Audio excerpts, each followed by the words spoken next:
குக்கர்லேயே ஈஸியான முறையில் சூப்பரான இந்த மீல் மேக்கர் கிரேவியை ஒரு 15 நிமிஷத்தில் எப்படி செய்யலான்னு பார்க்கலாம் வாங்க. 1 கப் மீல் மேக்கரை கொதிக்கிற தண்ணியில் போட்டுட்டு 5 நிமிஷம் அப்படியே வேக வச்சுக்கோங்க. இதில் அரை லெமன் பிழிஞ்சு விட்ருங்க. லெமன் பிழிகிறதுனால மீல் மேக்கரில் இருக்கிற எக்ஸஸ் ஸ்மெல் எடுத்துரும். இதை கீழே சுடு தண்ணி கீழே கொட்டிட்டு பச்சை தண்ணியில் நல்லா வாஷ் பண்ணி எடுத்துடலாம். 2 டைம் வாஷ் பண்ணி எடுத்துருங்க.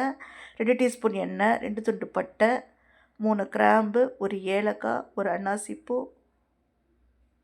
அரை டீஸ்பூன் ஜீரகம், அரை டீஸ்பூன் சோம்பு, அரை டீஸ்பூன் கசகசா சேர்த்துட்டு அடுப்பை சிம்லேயே வச்சுருங்க. வச்சுட்டு நல்லா ஃப்ரை பண்ணி விடுங்க. இதில் 2 பெரிய வெங்காயம் சேர்த்து நல்லா ஸ்லைஸ் பண்ணி சேர்த்துட்டு நல்லா வதக்கி விட்ருங்க. இதில் 2 தக்காளி அதையும் சேர்த்துட்டு நல்லா வதக்கி விட்ருங்க. இதில் 4 முந்திரி பருப்பு சேர்த்துட்டு அதையும் வதக்கி விட்ருங்க. இந்த முந்திரி பருப்பு போடுறதுனால குழம்பு நல்லா க்ரீமியாகவும் இருக்கும், திக்னஸாகவும் இருக்கும். இதில் 1 டீஸ்பூன் மிளகாய்த்தூள், 1 டீஸ்பூன் மல்லித்தூள், அரை டீஸ்பூன் காஷ்மீரி சில்லி சேர்த்துட்டு அதையும் நல்லா வதக்கி விட்ருங்க. வதக்கி விட்டுட்டு ஸ்டவ் ஆஃப் பண்ணிவிட்டு நல்லா கூல் டவுன் பண்ணிவிட்டு மிக்ஸி ஜாரில் போட்டு ஒரு ஃபைன் பேஸ்ட்டாக அரைச்சி எடுத்துகிட்டு வந்துடலாம். குக்கர் அடுப்பில் வைங்க.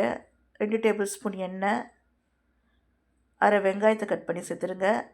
ஒரு துண்டு பட்டை, அரை டீஸ்பூன் சோம்பு சேர்த்துட்டு கருவேப்பிலை சேர்த்துட்டு அதையும் நல்லா வதக்கி விட்ருங்க. ஒரு தக்காளி அதையும் சேர்த்துட்டு வதக்கி விட்ருங்க. இதில் அரை டீஸ்பூன் மஞ்சள் தூள் சேர்த்துட்டோம்.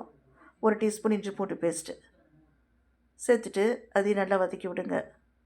இதில் அரை டீஸ்பூன் மிளகாய்த்தூள் சேர்த்துட்டு அதையும் நல்லா வதக்கி விடுங்க. இந்த எண்ணெயில் மிளகாய்த்தூள் சேர்க்கறதுனால குழம்புக்கு ஒரு நல்ல கலர் கிடைக்கும். அரைச்சி வச்சுருந்த மசாலா பேஸ்ட் இதில் சேர்த்துடலாம். சேர்த்துட்டு அதையும் நல்லா வதக்கி விட்ருங்க. எண்ணெய் பிரியணும். நல்லா வதக்கி விடுங்க. இப்போது நம்ம ரெடி பண்ணி புளிஞ்சு வச்சுருந்த மீல் மேக்கரை இதில் சேர்த்துட்டு நல்லா வதக்கி விடுங்க.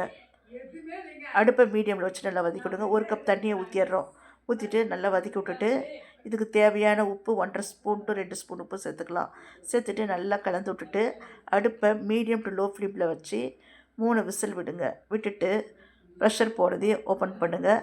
சூப்பரான மீல் மேக்கர் கிரேவி தயார். நன்றி, வணக்கம்.